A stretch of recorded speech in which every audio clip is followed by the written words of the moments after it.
சம்பவம். பட்டப்பகல்ல ஒரு கவர்மெண்ட் ஹாஸ்பிட்டல்ல டாக்டரை 7 முறை குத்தி இருக்கிறாரு ஒரு இளைஞர். இந்த சம்பவத்திற்கு தமிழக வெற்றி கழக தலைவராக விஜயனுடைய ஃபர்ஸ்ட் ரியாக்ஷன் இதுதான். விஜய் கட்சி மாநாட்டிலேயே சொல்லிட்டாரு திமுக தான் அரசியல் எதிரி அப்படின்னு. அதன் பிறகு இப்போ அவர் போட்ட ட்வீட் தான் திமுகக்கு அகைன்ஸ்டா போட்டிருக்கக்கூடிய ஒரு ஃபர்ஸ்ட் ட்வீட்டாக பார்க்கப்படுகிறது. அரசு ஊழியர்கள், வியாபாரிகள், பொதுமக்கள் என யாருக்குமே பாதுகாப்பு இல்லாத ஆட்சியாக திமுக அரசு இருக்கிறது அப்படின்னு தமிழக வெற்றி கழக தலைவர் விஜய் தற்போது தெரிவித்திருக்கிறார். அதாவது என்ன நடந்தது அப்படின்னா, சென்னை கிண்டியில் உள்ள கலைஞர் நூற்றாண்டு உயர் சிறப்பு மருத்துவமனையில புற்றுநோய் சிகிச்சை மருத்துவர் பாலாஜி மீது நடத்தப்பட்ட கத்திக்குத்து சம்பவம் பெரும் ஒரு அதிர்ச்சியை தமிழகத்துல ஏற்படுத்தி இருக்கிறது. தமிழகத்துல மருத்துவர்களுக்கு பாதுகாப்பு இல்லாத சூழல் நிலவுகிறது அப்படின்னு குற்றச்சாட்டுகள் முன்வைக்கப்பட்டு வருகிறது. இதன் காரணமா அரசு மருத்துவர்கள் மற்றும் செவிலியர்கள் கிண்டி மருத்துவமனை வளாகத்துல போராட்டத்தில் ஈடுபட்டு இருக்கிறார்கள். தமிழகம் தழுவிய அளவுல போராட்டம் விஸ்வரூபம் எடுக்க வாய்ப்புள்ளதாக சொல்லிட்டு வராங்க.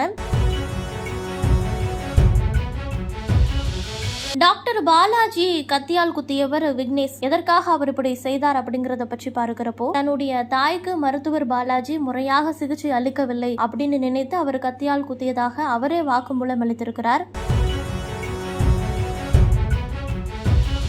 ஒரு 6 மாதமாக கிண்டி அரசு மருத்துவமனையில வயிற்று புற்றுநோய்க்கு விக்னேஷினுடைய தாயார் சிகிச்சை பெற்று வந்ததாக சொல்லப்படுகிறது. இதன் பிறகு அவர் தனியார் மருத்துவமனையிலும் சென்று அவருடைய தாய்க்கு சிகிச்சை அளித்திருக்கிறார். அதன் பிறகு அரசு மருத்துவமனையில முறையாக சிகிச்சை அளிக்கவில்லை அப்படின்னு கூறி அந்த மருத்துவரிடம் வாக்குவாதத்தில் ஈடுபட்டு அதன் பிறகு இந்த கத்திக்குத்து ஏற்பட்டு இருக்கிறது அப்படின்னு சொல்லப்படுகிறது.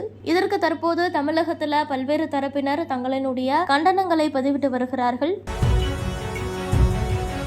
அந்த வகையில தற்பொழுது தமிழக வெற்றி கழக தலைவர் விஜய் இது குறித்து ஒரு ட்வீட் போட்டிருக்கிறாரு. தமிழ்நாட்டுல பட்டப்பகல்ல அரங்கேறும் குற்ற செயல்கள் சட்டம் ஒழுங்கின் சீர்கேட்டையே காட்டுகிறது அப்படிங்கறத தெரிவித்திருக்கிறார்.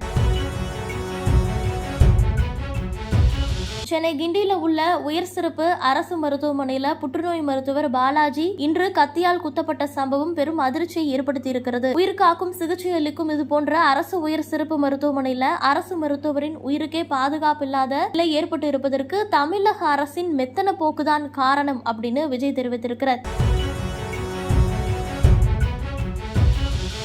மேலும் தமிழ்நாட்டில் தினந்தோறும் நிகழும் பல்வேறு குற்ற நிகழ்வுகள் பொதுமக்களிடையே அச்சத்தை உருவாக்கி இருக்கிறது. சட்டம் ஒழுங்கை பாதுகாக்க வேண்டிய ஆட்சியாளர்கள் இனியாவது விழித்துக் கொண்டு மக்களை பாதுகாக்கும் அனைத்து நடவடிக்கைகளையும் மேற்கொள்ள வேண்டும் என வலியுறுத்துகிறேன் அப்படின்னு தெரிவித்திருக்கிறார்.